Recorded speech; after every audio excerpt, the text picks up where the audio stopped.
Welcome to Arts Talk TV, connecting you to the world that is art.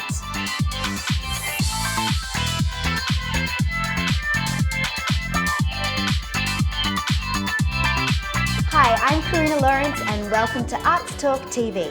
We're here at Stage Door Academy, which is in Upper Coomera on Queensland's Gold Coast.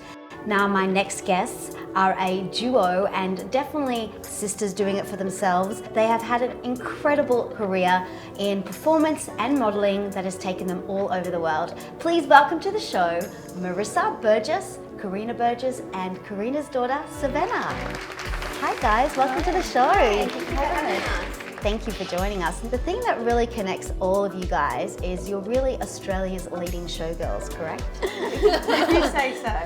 One question I did have is, you guys have performed at the Lido, and Marissa, you were Moulin Rouge over in Paris. That's right. So why, was that anything in particular? I think you can probably tell by the height. Right, so there is the height requirement. That was basically. the first thing Lido. that separated everything. I was one of the shortest girls in the Really? small group in Paris, 5'8.5", so Savannah I'm one of the taller ones. Really?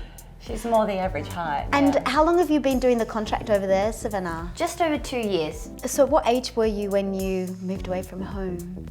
I was 18. So how old were you guys when you I was moved? 17. 17. Wow. And what was that like, moving across the world at such a young age? It wasn't that dramatic, I don't think. That was my second contract. I'd already done a full year. Really? Overseas? No, in Australia. Oh, okay. And I had travelled to see Corina when I was a little girl, so when I was 14. So I already knew what to expect. Well, I had no idea really what I was getting myself into. But with the Bluebell girls, Miss Bluebell always looked after them very well. So they made sure someone picked you up at the airport, she put you straight into accommodation. The Bluebell girls were created by Margaret Kelly, who she was working at the Folies Bergère, and they wanted to have something a little bit different. And so she noticed these beautiful tall models walking into a cafe, and that's where she got the idea, I'm going to get really tall girls, you know, that can dance and that are well trained in ballet.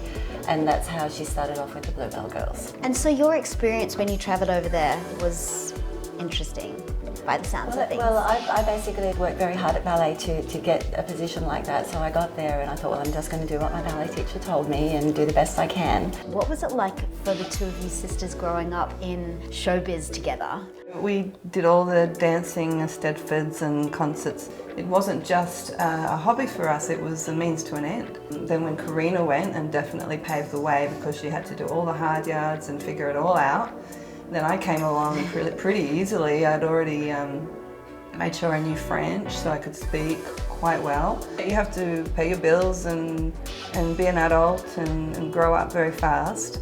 And Corina was modelling extensively by that time, and she was dragging me around to castings and pushing me indoors and saying, do this. And, Do you think that was that helped kind of set you up as well? It was a good opportunity? Definitely, and then we both had that scene. That's the only time we actually worked together, was as models on completely separate jobs. Yeah.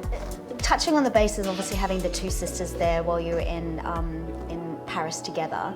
Savannah, do you feel that, what led you to want to follow in the footsteps, so to speak, to your mum and your aunt? Is it in the blood? Like, do you feel? It sure is. It sure is. I wanted to follow in their footsteps, but also to achieve a level of success, because I had two very successful people to look up to, role models. And then the year after I finished school, my mother and I went over to Europe and I auditioned at the Lido, and that was it. Do you feel that the fact that your mum had that connection to Lido, did that offer any different opportunities for you, or you still had to go through the same format as anybody else? The same format as everybody else. There was nothing special about me particularly, although my family was in show business, but that's not the reason why I got in. It was very daunting for me, to be honest, and hard at points, because I didn't know if I was capable enough to achieve that level of success as they did, and that really scared me. So when I went over there, I was just head down, doing the best that I could and hoping that I would, you know, succeed in that. You come over as a young woman, but you evolve into you know, a bluebell girl, or you know, the woman who's your own entertainer. Yeah. So you've all had extensive work in modelling.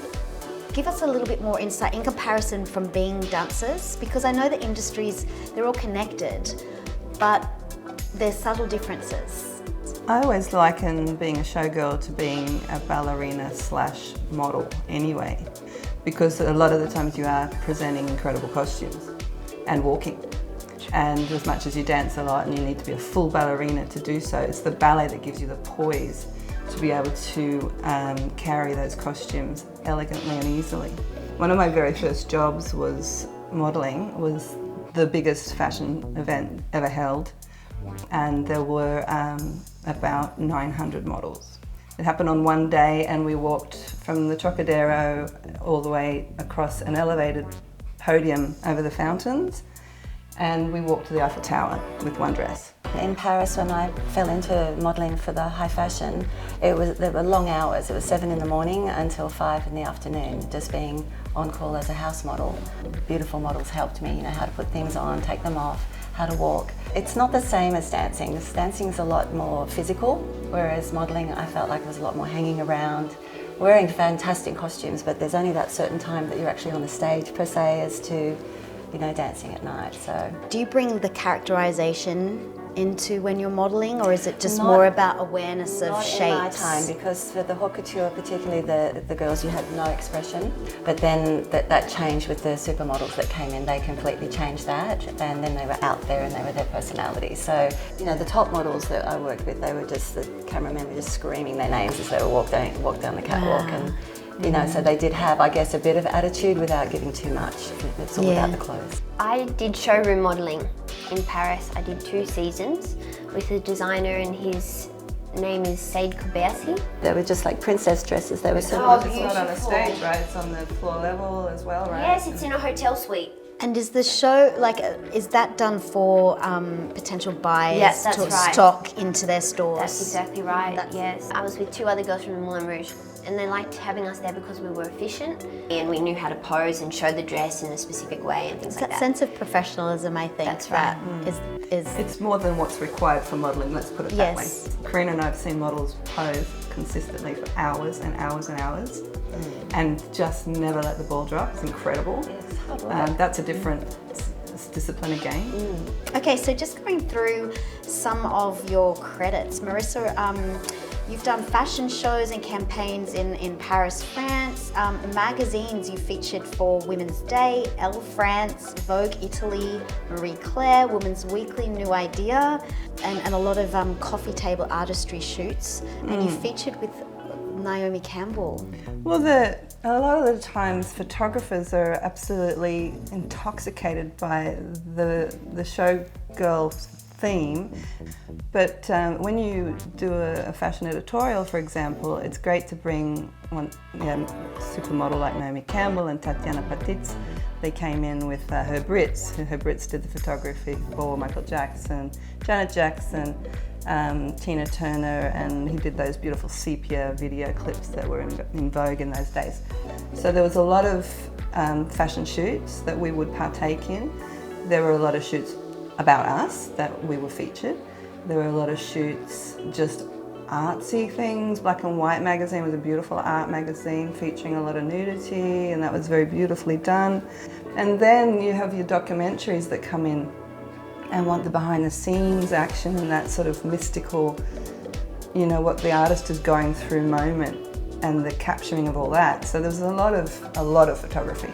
And what about potential people that, you know, might, some of our viewers that might be interested in stepping into the modelling side of things?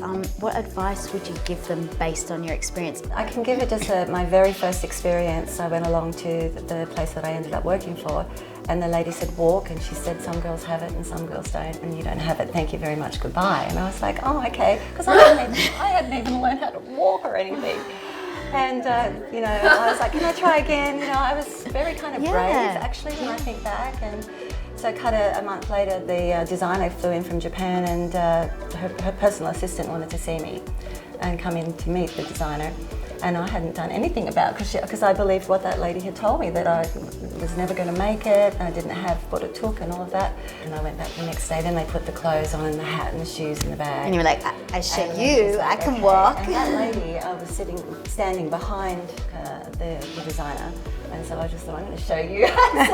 so I did my walk, and she's going, oh mon Dieu, 1 month ago I told her she couldn't do it. Now I've told her to go to modelling school, and now she can walk. And so when she signed me up then for the contract, she was telling Mary Martine, the other lady, the model that I'd be working for, and I said, can you stop telling people that, please? Because you told me I wouldn't be able to be a model, and you said that I couldn't afford to go to the modelling school. I had to stick up for myself. I felt so I did. Yeah, good for you. And then she signed me up with, gritted teeth, and she kept stabbing me in the back a little bit all the time. But I kept just going, I'll do my job, and I'll With just beautiful ignore grace, you. no doubt, I So imagine. it was hard, but Yeah. I think for young ones, I think you don't listen to that negative. And you can go over and over it in your head, and it might not actually be true. My advice for people who want to get into the industry is working hard, ballet training, essential, and not shying away from auditions. When people are scared or something, they go to the back of the audition. So I'd say go to the front and be that person in the front, in front of the seen. judges, say, this is me, I'm here to show you what I can do. Yeah. And not to be afraid of that, to ask questions in auditions as well, because that shows the judges and people who are there that you want to get it right, you want to perfect it. When you do work hard and you do become a good dancer, other girls don't like that. So when you go into a show or something and you try your best, you only want to try your best, sometimes you can get some problems. Don't take that to heart, because personally I did, and that's not fair. And so now I stand up for myself, and it's taken me 2 years to stand up for myself, and you've got to earn your respect. Everybody has to earn respect in the company too, and if you're a hard worker, then you just naturally do earn respect anyway. You just got to research what's out there, the shows, and see what you want to do. For example, online, Lido, they have emails online. Moulin Rouge, there are emails online. Cruise ships, there are emails online. Berlin, Europe, there are emails everywhere. So you just got to go out and go, shows in Europe, if you don't know, and look it up and just look for the emails and send the best showreel that you have, your CV, and good pictures of you.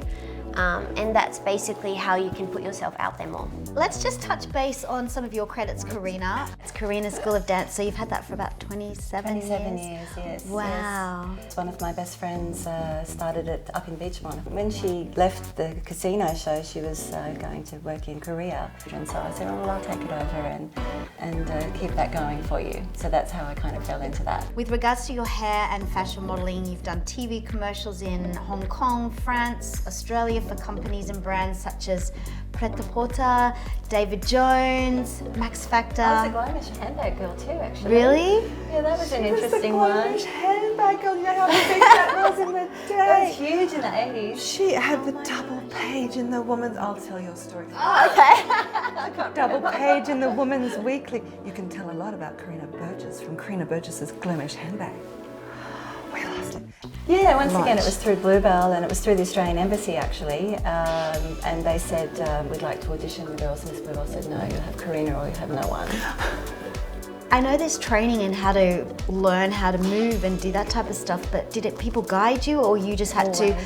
So you were guided That's what was the most at the wonderful thing shoots. that I'd like to share as well is that being in the haute couture and going straight in kind of at the top level, everybody was really nice, everybody was really helpful, the models I'm talking about, and they were really lovely people. So they weren't catty or nasty, they were just there, they were doing their job, they were very busy. They did all the houses, during the Pret-a-Porter and the haute couture, the spring, summer, autumn, winter.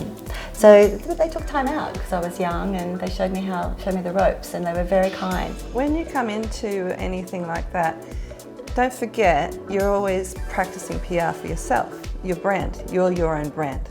So Corina walks in, she's representing Corina. Savanna walks in, she's representing Savanna. So as soon as you come in, everyone's on their best foot forward, right? Mm-hmm. And you don't know if that person that you meet, whether it be the model or the dresser or the photographer or whoever, you don't know if any of those people are going to get you your next job. It works like that, and so if that's a privileged position, then that's what it is. Reputation. So so you have to be on the ball, and everyone's delightful and lovely, and you're working hard, and you know, in the breaks you take one another's hands and you go around with your little comp card and go and hand it out to whoever's there. Basically, getting that foot into the modelling, I was number one a dancer. That was my number one priority. The modelling was an extra thing on the side, just for fun and for a bit of extra money, and you know, to wear wonderful clothes. But like Marissa said, you know, you get one job and then the next year they ask you back, but you get another job and then they ask you back. Because you have to learn on the job about, you know, when you don't have an agent. Yeah. You do have to be a businesswoman as well. Yeah. And you have to make sure that you get your money and negotiate before you do it, because there's no contracts either sometimes. You know, Well, there back wasn't then. So now everything's contracted. So I only got burnt once out of 8.5 years, and I was so cranky. For 3 days I couldn't sleep, and I blamed myself because I hadn't negotiated correctly beforehand. I don't like to boast, but I am going to. But Johnny Depp came to watch the Lido. Even though, you know, you can get to such a level up there, an A-lister celebrity, he was still very humble and, you know, wanted to give me good advice and told me some of his stories that he experienced through the industry. And, you know, I just looked at somebody like him and people who are not like him, who are, you know, maybe working in a similar show as you or something like that, they think they're the top staff and they think I'm better than everybody else. And then I meet an A-lister celebrity and he's not like that.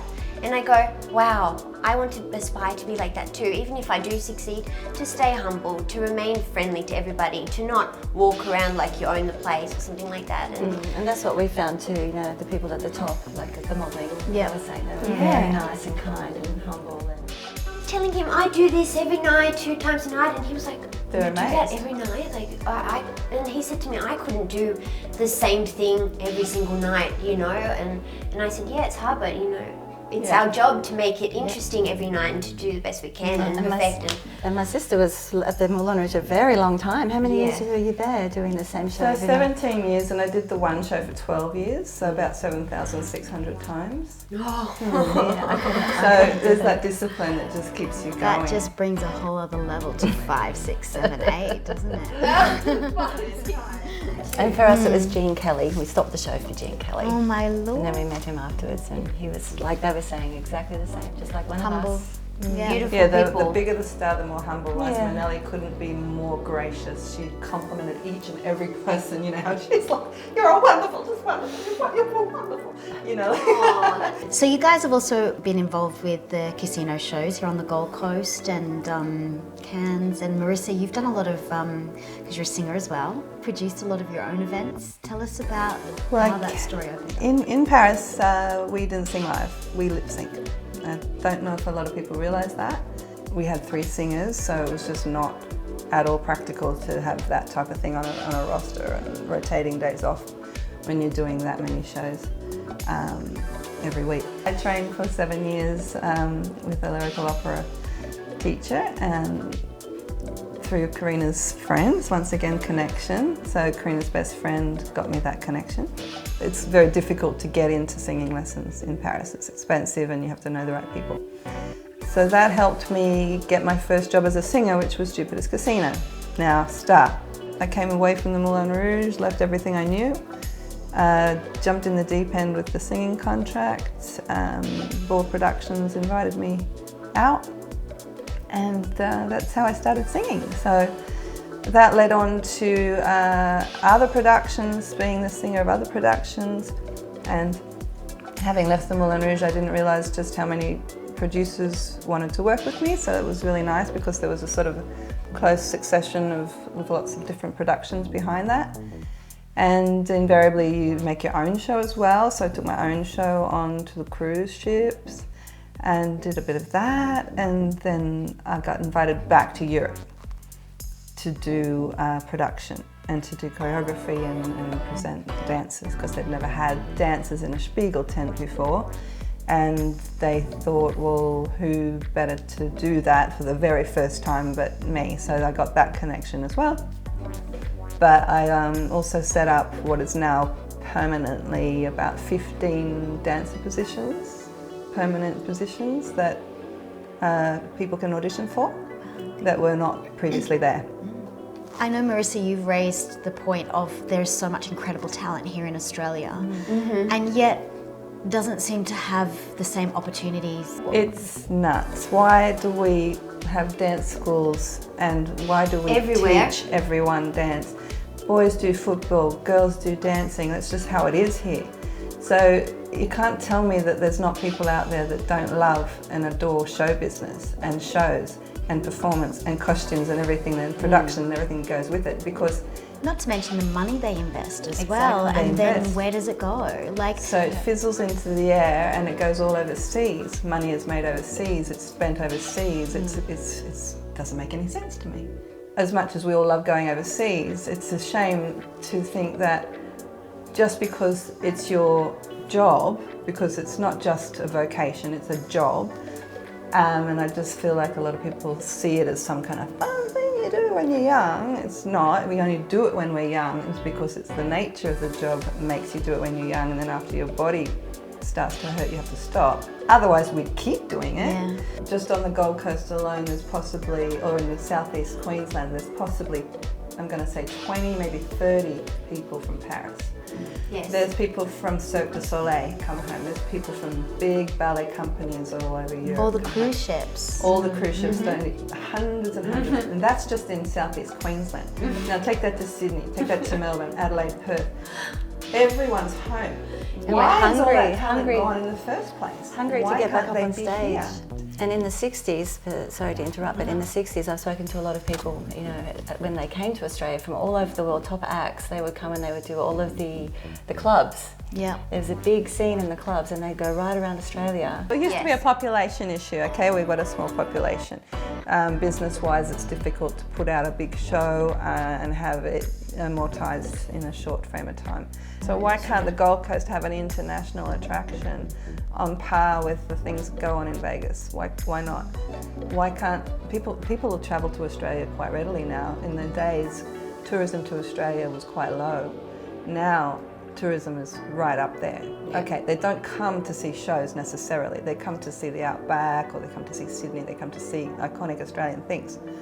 But why not have a show that they can see and showcase Australia and Australia's dancers and international act qualities as well? You know, everyone's here training to the eyeballs, and then they take all their talent, including all the actors, and they leave.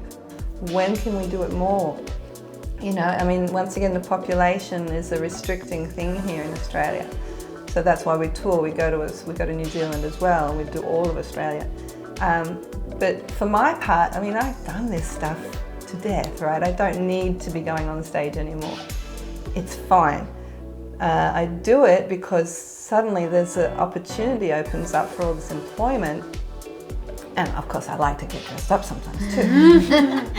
But suddenly all these girls get this work, and it's good work in all the beautiful theatres that we go into, and it's continual. So well, yeah, it's not every day. The industry, because it's, you know, it's enhancing creative directors in lighting, sound, dance, choreography, costuming.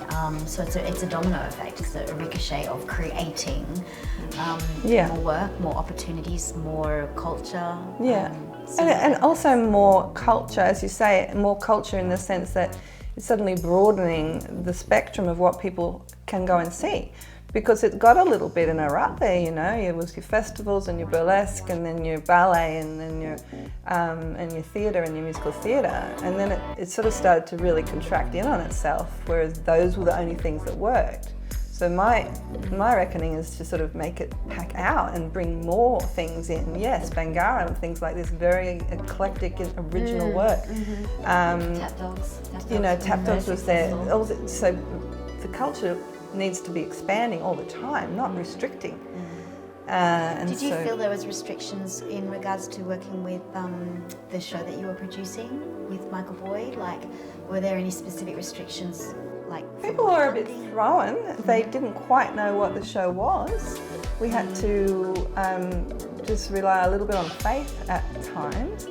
We took the show to QPAC, to the opera section of QPAC. So you've got your lyrical theatre and you've got your playhouse, and so we went into the opera room, which was the only room we could hire at the time, and we had to sort of decorate it a bit because it's a bit bland, right? It's a bit like any opera house. So we had to put all those drapes in and turn it into a nice warm red cabaret. And at some point, they just didn't really realise what was going on with their opera house, that we were going to come in there and do a beautiful Showgirls show. We just maintain that if you come to see the show, you're going to see what we do. We're not going to try and make it an adaptation for your set of tastes. Yes. We're going to do what we do. If you want to come along and see it, you may or may not like it, but at least you've seen it in its authenticity. And its class and its elegance. Yes. Like And Paris. you can go about your way and say, okay, well, I've seen a Showgirls show, I don't need to see that ever again. Or, had no idea these were so great. Well, it's ultimately how art should be represented, is that there's no right or wrong. It's art. Yeah, exactly. Marissa, you've had the experience appearing on shows such as On the Morning Show with Kerry-Ann Kennelly, A Current Affair, 60 Minutes, Entertainment Tonight in the USA. Tell us a little bit more about those experiences and maybe, you know, on each of them, what was specific about you featuring on those shows? It's an interesting thing when you come to be in a big review show like this. The television comes out, they film it a lot. So it's not necessarily my thing. And once again, you get a bit of an opportunity, a great opportunity, once again, being in there to taste different things. And being dragged along to TV studios, I decided that along the way, I did so much television. In France, though, you did them in French I did them in French, I did them in Italian, and I did them in English. I came to the conclusion that I didn't really like television. You know, I like the live performance. So it's something that you discover about yourself in doing those things. That made me realise that I probably wouldn't be interested in acting either. And the more I go, the more I realise I really just like to come back to the stage. This is where I feel good. We have a lovely little formula here on Arts Talk TV, where right at the end of our interviews we do a little segment called the Shutter Speed Challenge. So you guys up for that? Yes. Yeah. Let's do it. What is it? All right, so it's just answering as whatever comes to your mind. Let's go. Yeah, you ready? Yes. 5, 6, 7, 8, as they say. Last song you listened to, Marissa? See, I'm not very good at this. Sav? It was Love Shack, Love Shack. Okay, cool. Yep. Oh, this is a Corina? bit embarrassing, but I actually can't remember the name of the song, but it was just something on Facebook about someone's partner's limbs falling off, but I can't remember the name of the song. Okay. What does creativity mean to you? What does creativity mean to me? It means listening to the little voice inside your head and your heart and letting it come out in a physical form. Your own touch, basically, and on art, and your own kind of what you can bring to the table. It's everything for me. If I don't create once a day, I go crazy. So if I just go and put some pretty flowers over there, or do a little painting, or think about putting on a show and how I do it, creativity is everything for me. Yeah, love it. Person you most like to meet? Marilyn Monroe. Oh, me. Well, I think I met him, Johnny Depp. Good. Gene Kelly, and I met him too. Wow. What question would you ask them? How are you going? How are you feeling? Are you okay? Are you doing okay? What question did you ask? We had so many questions to ask people like him, but I guess I would just say, well, are you happy? Are you still happy? Beautiful. Last piece of art that really affected you? My friend's mother has just started painting for herself as well. And yeah, her Alita Nags. There you go. Me, it's her name is Caroline Hook, and she her girls went to my mum's dance school, and I went over to her house, and she made these beautiful artworks on the wall, and they're just amazing, and she did all of them. She has many, so I said, oh, can you do one for me one day? She inspired me, yeah. It's beautiful. Well, I'm going to the Gold Coast Art School at the moment, so I've been looking on their Instagram, and I've been inspired by one of the surfy chick artists who's been doing beautiful colours down at Lennox Head. But I can't remember the name off the top of my head. It's a funny name, but yeah, the Gold Coast Art School has been a great inspiration for art and many types of art. Beautiful. Okay, if you had to label creativity with a colour, what would it be? Yellow. All the colours put together. Rainbow. Red. Beautiful. What would you miss most about the arts? I wouldn't know because I wouldn't be around. The joy it brings to people. And the characters of the people. What's on your bedside tables right now? A little tiny handbag with Marilyn Monroe on the front that my niece gave me, and inside it's got my massage ball. Mine is a book, and it's Navigating Your Way to Startup Success. Good. Mine is a cup of tea. What chore do you most dislike doing? Chore? I dislike all chores, and I'm the biggest procrastinator in the world. I learnt the word procrastinate when I was 8. That's how much of a procrastinator I am. So all chores, I only like the chores that I want to do. Cleaning up the dishes. Oh, that's the worst one. Washing windows. Yeah. Okay. In one word, what does art mean to you? Life. Love. Everything. Oh, beautiful, wonderful, well done. Thank you so much for Thank joining you, us. Corina. You guys have shed so much colour and layers to your wonderful lives, a beautiful down-to-earth representation of humanity and a beautiful family. So thank you for joining and sharing. We've loved having you on the show. Thank you for having us. Being on the show.